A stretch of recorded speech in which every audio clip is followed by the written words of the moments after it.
Ay, nako. Nakakalungkot ang buhay. Di na nila ako pinapansin. Pag nagugutom ako, parang wala lang silang pakialam. Buti pa si Chiping. Lagi lang kumakain. At ang ganda, tuwan-tuwa pa sila. Ay, nalulungkot ako.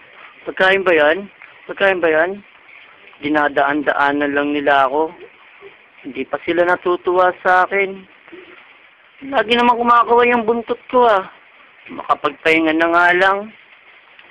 Ay. Ako rin. Napagkahirap talaga ng buhay matanda. Kahit na anong kaway ng buntot ko, di ko na magawa. At ina pang itong anak ko, nidilaan pa yung pek-pek ko. Gutom na kasi. Dati sa dede lang gusto, ngayon pek-pek na. Ay, manyakis. Buti pa si Chiping, ang bagong aso nilito. Ayun, sa plato pa ng tao lumalamon. Oo nga. Grabe.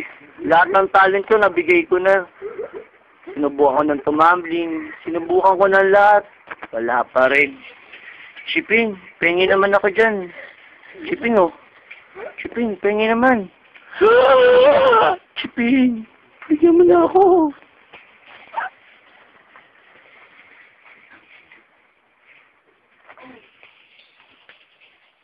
Ay, putang ina talagang mukha to. Tuwan-tuwa ang mga gago.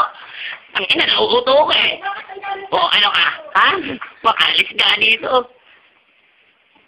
Ang pagkain tira-tira ni Chiping na tinitignan ni Ambet.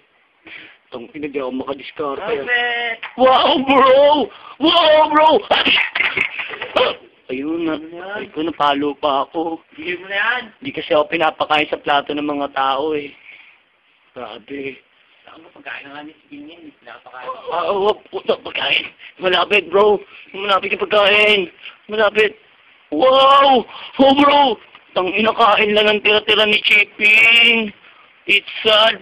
Anak, bigyan mo ako. Anak, bigyan mo ako. Pinadila ko pek-pek ko. Pinadila ko pek-pek ko.